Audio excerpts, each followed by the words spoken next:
So here goes today's lesson on chapter 22, which is going to be doing a hypothesis test for the mean. Go ahead and download the examples to your computer so you can open them up.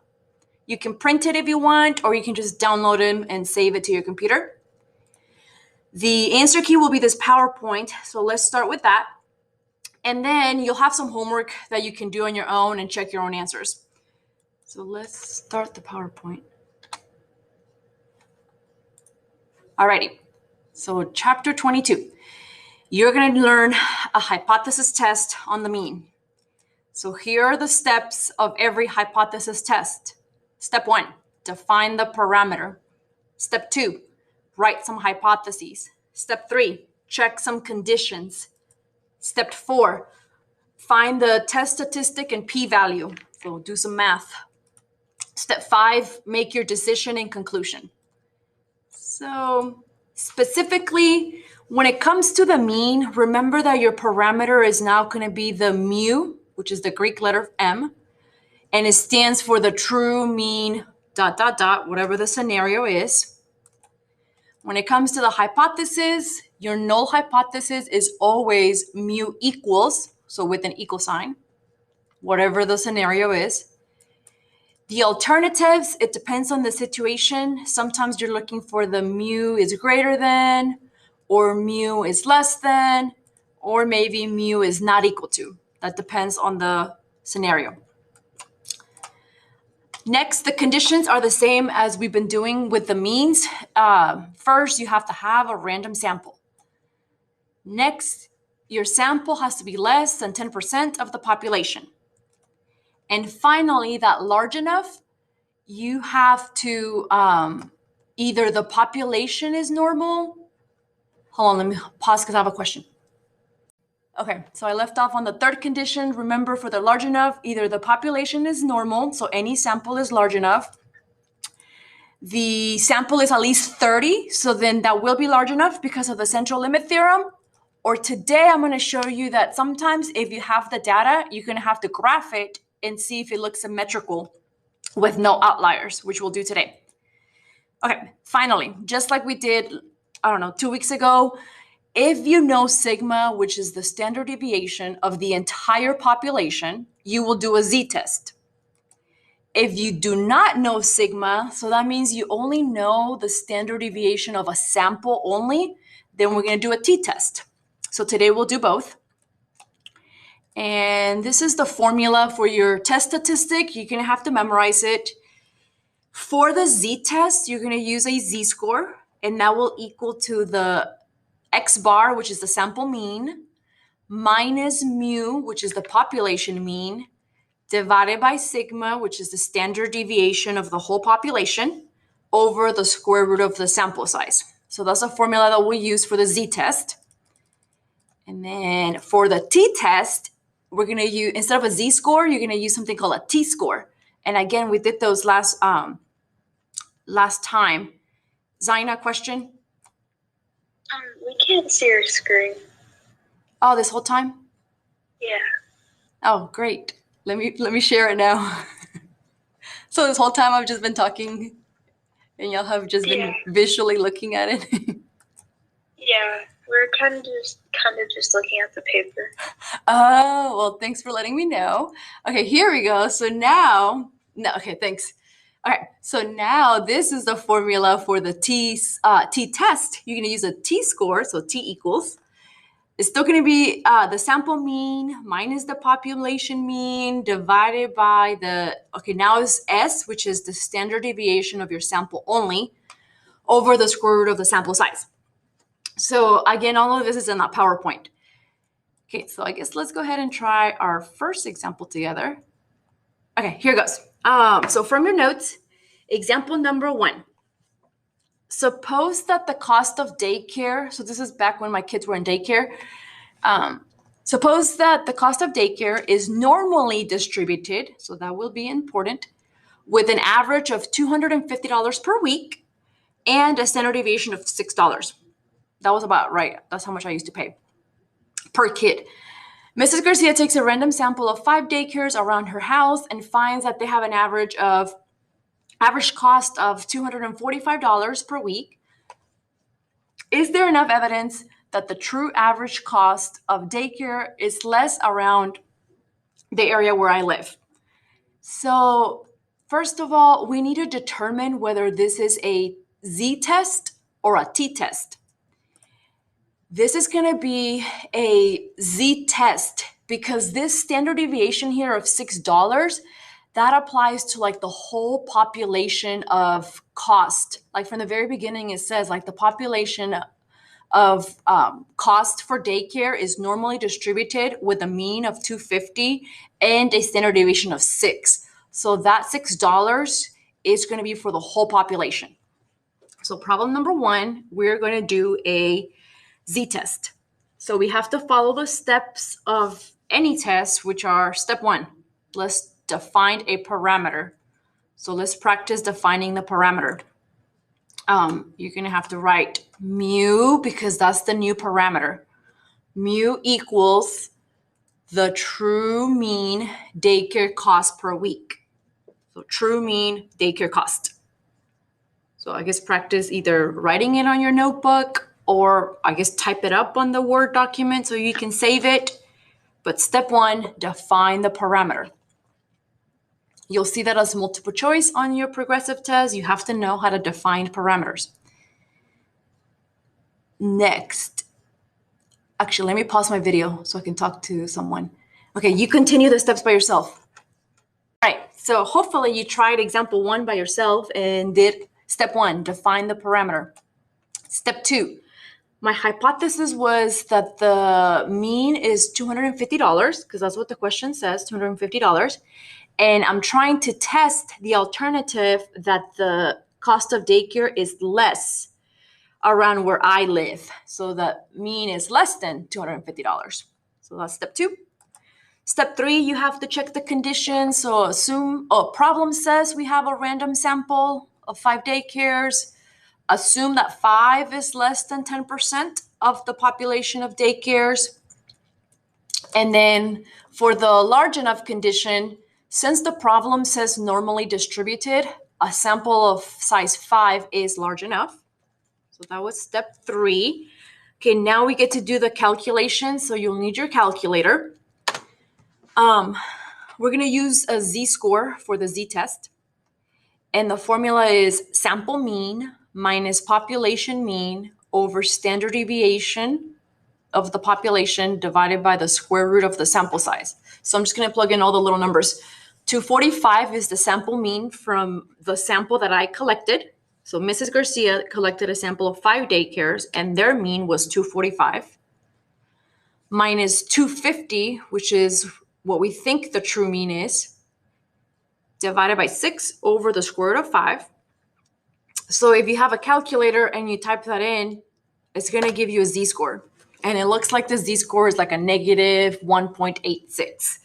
So again, like technically, if this is on the real AP exam, you should be showing all your work. So you should be writing the formula like I showed here, show the substitutions like I did here, and then write down the answer, negative 1.86. Next, we're going to find the p-value, and then we're going to just confirm our answers with the actual calculator. But for the p-value, remember that your p-value depends on your alternative hypothesis. So since HA was a less than symbol, we need to find the area less than negative 1.86. So we're going to take the z-score that we just got, negative 1.86, and you have to find the area less than, so to the left. Again, so this symbol is less than because the alternative was less than. And in order to do that, it's called a normal CDF. So I'm going to do negative infinity to negative 1.86, comma 0, comma 1. And if you do that, you should be able to get a p-value. So let's do that.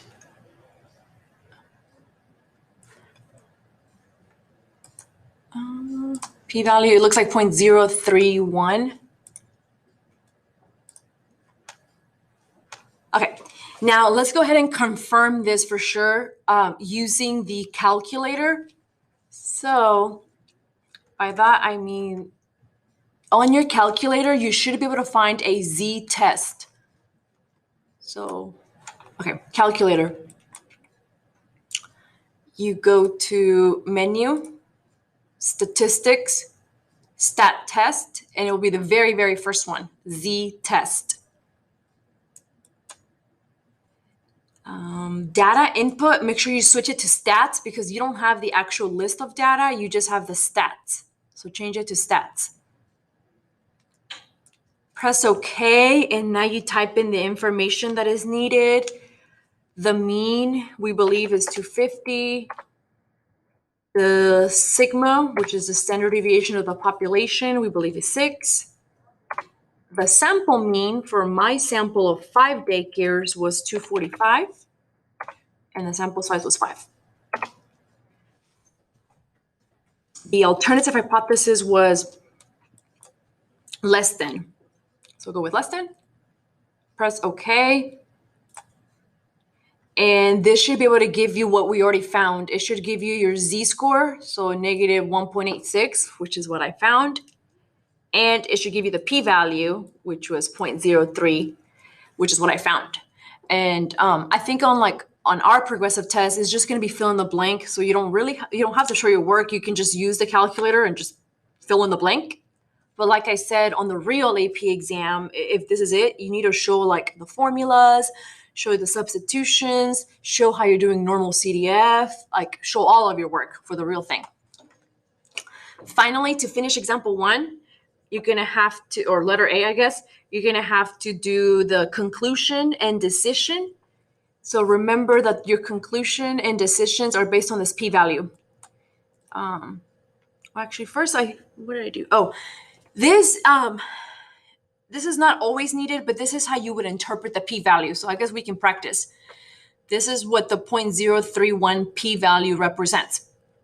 It says, it's a wording recipe. If the true mean daycare cost really is equal to 250, then the probability of observing the given statistic or a more extreme value, apparently that's important, is about 3.1%. So make sure you still do memorize the recipe for interpreting p-values because you'll see that as multiple choice on your test. And then finally, now we can make our decision and conclusion. Because that p-value is small or less than 5%, I reject the null hypothesis. And since I do reject the null hypothesis, that means that there is evidence that the alternative is true.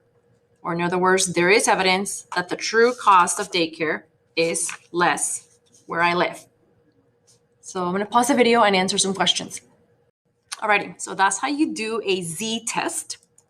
Next, I think we're going to do an interval, but we're just going to use the calculator. Letter B says to find and interpret a 90% interval for the true mean cost of daycare. So technically, like the formula that I showed you 2 weeks ago was the formula for a interval would be the sample mean plus or minus z star times sigma over the square root of n. So that would be the formula that you would show if you had to show your work. So the substitutions for this would be 245, which is the sample mean, plus or minus inverse norm of 0.95, comma 0, comma 1. So remember, even though we're doing 90%, you have to add the bottom tail, so 0.95 times 6 over the square root of 5.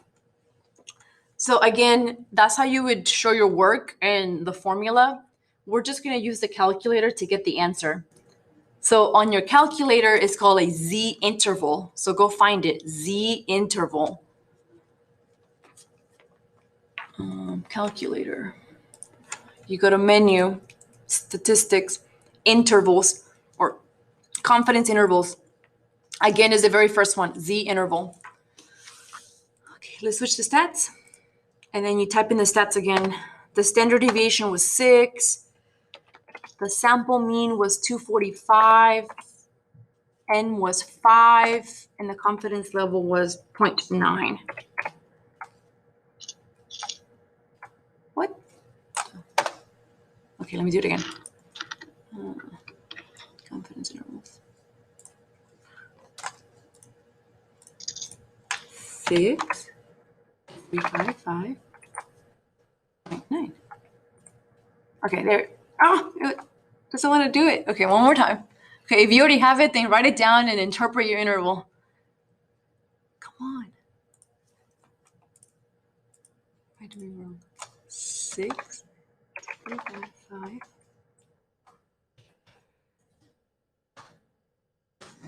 Oh, there we go. So the interval goes from 240 to 249.4. So $240 to about $249. So there it is. You would say, oh, because it says find and interpret. So I would interpret it like we're 90% sure that the true average cost of daycare lies somewhere between 240 and 249. So now to finish example 1, letter C is going to ask you, based on your interval, would you reach the same decision and conclusion that you did on your test? And the answers should always be yes. Like if you did your test correctly and you did your interval correctly, as long as your confidence level matches your significance level of the test, this letter C should always be yes. The answers should always match. So here's how we prove it. Remember that using the interval, you want to see if your null hypothesis is contained in the interval or not contained in the interval. So when the null hypothesis, which remember was $250, when that's not contained in the interval, then you reject the null hypothesis and conclude that the alternative is true. Like in this case, since 250 is not in my interval, I can reject the null hypothesis.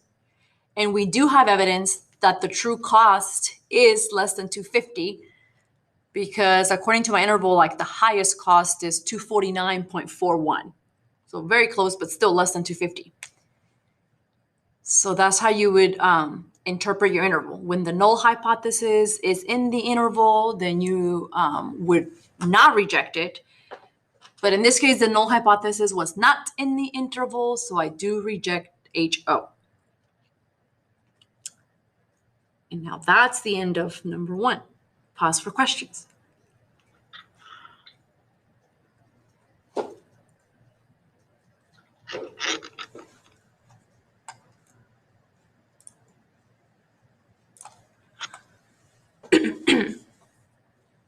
Okay, I'm going to give you a minute to finish writing that down if you want it.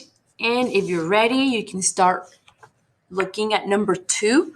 But for number 2, you will need to type all that data into a spreadsheet.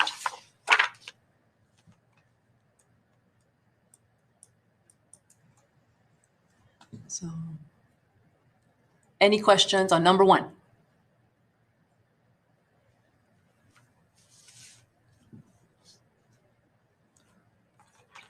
Moving on, number 2. Okay, number 2. And remember, all of this is chapter 22, which is going to be on your quiz. And since your quiz is asynchronous, you can go ahead and use all your notes, your PowerPoint, so make sure you save everything. You're supposed to do the quiz on your own, independently. Okay, so example 2. Here's the list of data. These are the speeds on Elkins Road. Let me see. Number 2, residents of a town would like to know whether the mean speed of vehicles on Elkins Road exceeds the speed limit of 30 miles per hour. Here are 23 car speeds on that road. Okay, so here's what we're going to do for this one. For example number 2, we do not know the standard deviation of the whole population because it doesn't say so. So what we're going to need to do is we're going to need to take all of these numbers, type them into a spreadsheet, and we'll be able to find the standard deviation of this sample of 23 cards. So what I just said, since we don't know the population standard deviation, we're going to do a t-test. We will type in the data into a spreadsheet, and we will get the sample mean and the sample standard deviation. So get your calculator. You need to go to a spreadsheet. And you have to type that in carefully.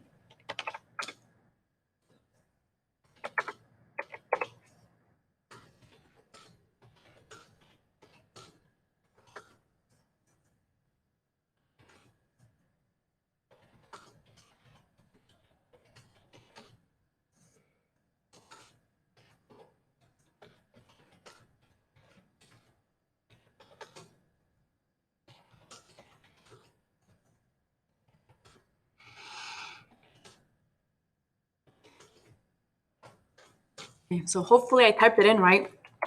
It looks like there's 23 numbers, which is 23 car speeds. Okay, then make sure you label the column. So just go all the way up to the top again. The very, very top right there where it says A and call that X. Enter. Okay. So we're going to come back to this to get all the information that we need. For now, let's go ahead and go through our steps on doing a t-test. So step 1, define the parameter.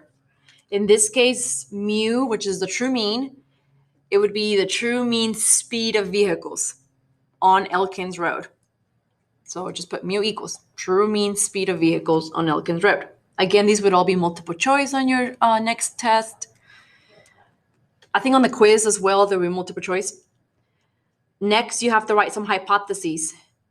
The null hypothesis should be that the mean speed equals to 30 miles per hour. The alternative, I believe, is we want to know if cars are going faster, if they're exceeding the speed limit. So more than 30 miles per hour. Again, those would also be multiple choice on your test. And make sure you use mu for the parameter and not p. Next, let's check the conditions. So assume we have a random sample of 23 cars. So let's just put assume we have a random sample of 23 vehicles. Assume that 23 is less than 10% of the cars on Elkins Road. Or I just put surely 23 is less than 10%, either one. And then this is what the third condition I was going to show you. For the large enough, either the problem says you have a normal distribution, which this problem doesn't say that. Like it doesn't say the speeds are normally distributed anywhere. So that can't be it. Or the sample is at least 30 for the central limit theorem. And that's not it because 23 is not at least 30.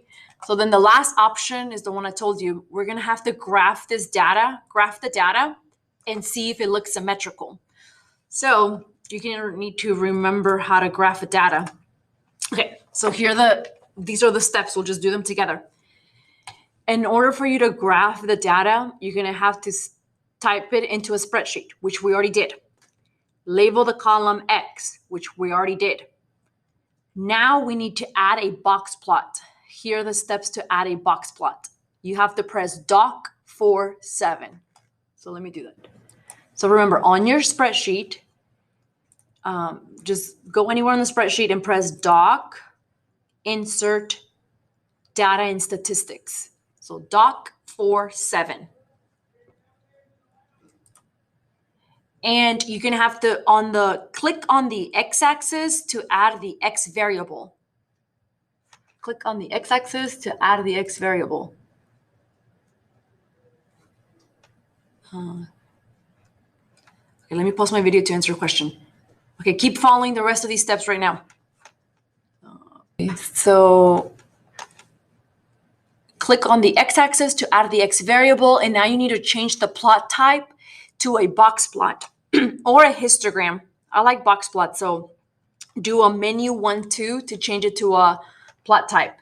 So once you've added here your x variable, go to menu, plot type, and then change it to either box plot or histogram, whatever you prefer. I like box plots. And now that data or this graph needs to look fairly symmetrical without any outliers. And then your sample is large enough for the normal condition. So this one, as long as it's not completely skewed or outliers, then we're going to just say this is normal enough. So you're supposed to copy that down on your paper. Okay, I know that doesn't really match exactly, but just copy it down. If it's the real AP exam, you're supposed to show your work. On your next quiz or test, you're just going to check the conditions and yes, they are met or no, they're not met. But that's how you check the large enough or nearly normal condition when you have data. Just look at the graph and see if it looks fairly symmetrical with no outliers. So we're going to pretend like that is fairly symmetrical without any outliers. So we're going to do the test. So step 3 done. Step 4, we need to actually calculate the test statistic and p-value. Again, here's what we need to do. To get so for the formula of a t-score, you write t equals sample mean minus population mean over the standard deviation of the sample divided by the square root of n. In order to get this information, you're going to need to do a t-test from the spreadsheet. So just like it says on here, to get the sample mean and the sample standard deviation, we will do a t-test from your spreadsheet. So go back to the spreadsheet. So not the box plot, but the spreadsheet. And then you're going to do menu, statistics, stat test, and look at the t-test. So let's do it together. Go back to the spreadsheet. And here you need to go to menu, statistics, stat test, and this is called a t-test. So again, you're just going to have to practice these before you take your quiz and before your progressive test. So one more time, make sure you're on the spreadsheet and make sure like your cursor is down here on the spreadsheet. Don't keep it up there on the columns or because that's not going to work. Bring it here. Go to menu, statistics, stat test, t-test. Okay, this time leave the input as data. Leave the data input method as data because you have the data. So leave it there, data. Press OK. And now type in what we do know. We do believe that the true mean of speeds should be 30 miles per hour. The list, I called it X, so put X because that's what you should have labeled it as. So your data is under X. The frequency, leave it as 1. The hypotheses, change it to what we were doing, so greater than 30. And then you can just leave the rest the same. Press OK. So what this will do, it will give you the t-score that you need, 1.62. It will also give you the p-value, which is what you really need, 0.0597. It's telling you the degrees of freedom is 22 because remember that degrees of freedom is sample size minus 1. And then if you keep scrolling down, it's going to give you the sample mean. So 31.26, that is the mean in the sample of 23 cars. So 31.26 is called X bar, sample mean. And then if you keep scrolling down one more time, 3.7, that is your S, which is the standard deviation of your sample. So that's what I'm going to use. And again, this is just like if you had to show your work, which if you're taking a real AP exam, then you will have to show your work. So again, I'm just going to use these numbers here. 3.7 is the standard deviation of my sample. 31.26 is the mean of my sample. So here on my formula, I would put 31.26 minus 30 over 3.7 divided by the square root of 23. And then after that, you can just copy the t-score, which was 1.62. Well, 1.62. Same thing with the p-value. So remember that you do need to know how to calculate p-values with t-scores like I taught you on the last lesson. So for this, I'm going to do a greater than symbol because, again, the alternative hypothesis says greater than. So here I'm going to do t is greater than 1.62. And with that, it's called a TCDF. You have to go back and do the last lesson and make sure you practice doing TCDFs and inverse T. So I would do TCDF of 1.62 comma, infinity, and TCDFs require a degrees of freedom, so 22. And then I can just copy the p-value that was given on the calculator, 0.0597. And that's how you do a t-test. So questions on doing a t-test.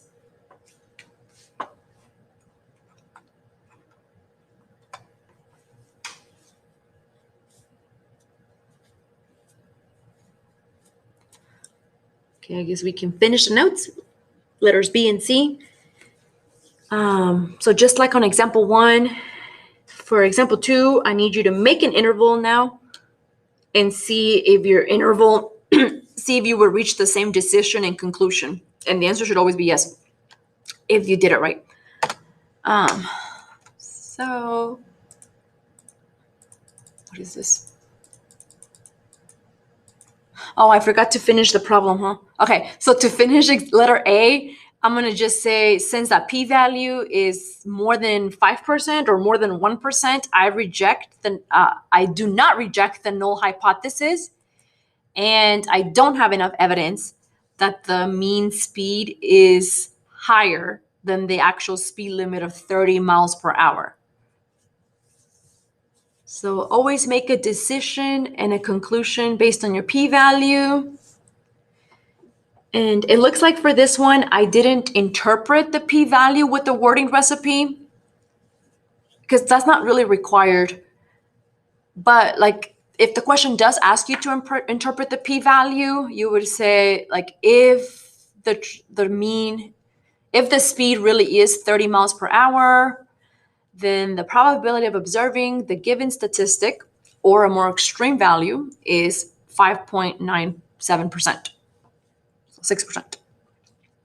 But anyway, that's a large p-value, so we will not reject the null, and therefore we do not have enough evidence that the cars are speeding on Elkins Road.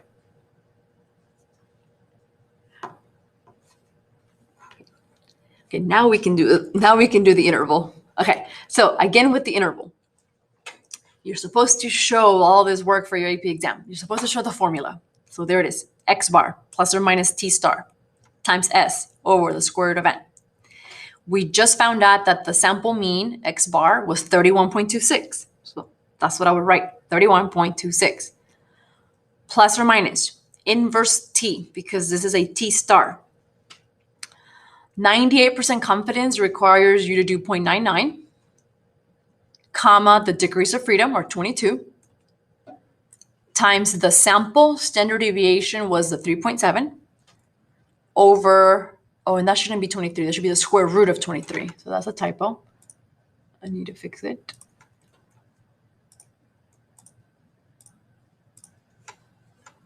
Okay, now you will use your calculator. Let's just use the calculator to get, oops, what's happening?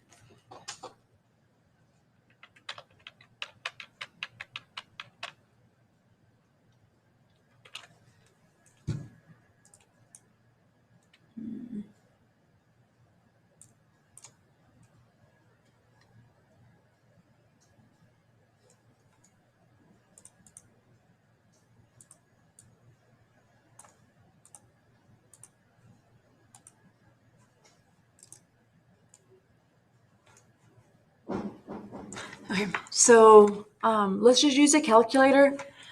Again, on the spreadsheet, you can do an interval. So from the spreadsheet, just go find somewhere here on the spreadsheet, go to menu, statistics. This time, go to confidence intervals, again, from the spreadsheet. And this is called a T interval. So make sure you practice. Leave the input method as data, because we do have the data. And then your list should be labeled as X. So call it X. The frequency list, leave it as 1. And then the confidence level for number 2 is 98%. And then you can just leave everything as is. And here is going to give you the lower bound of your interval, 29.3, the upper bound of your interval, 33.2. we can copy that and interpret it. So 29.3, comma, 33.2. So we're about 98% sure or confident that the true mean speed on Elkins Road is somewhere between 29.3 miles per hour and 33.2 miles per hour. So then to finish it off, letter C says, based on that interval, would you reach the same decision and conclusion as in part A? Like, do you have enough evidence that the speed is more than the speed limit? So again, these are the null and alternative. So based on this interval, your null hypothesis of 30 miles per hour is in the interval. So that means that I failed to reject the null hypothesis and don't have enough evidence that the true speed is more than 30, because it's possible that the speed is like 29.3, which is not more than 30. And now, okay, so that's the end of that. I think that's all you need to know. So I'm going to stop the video. Your job is to make sure that you review chapter 22. There's a review in Schoology. And then when you're ready, you have until Friday, this Friday, February 26th, 11:59 p.m. to take the quiz on chapter 22. So let me stop the video.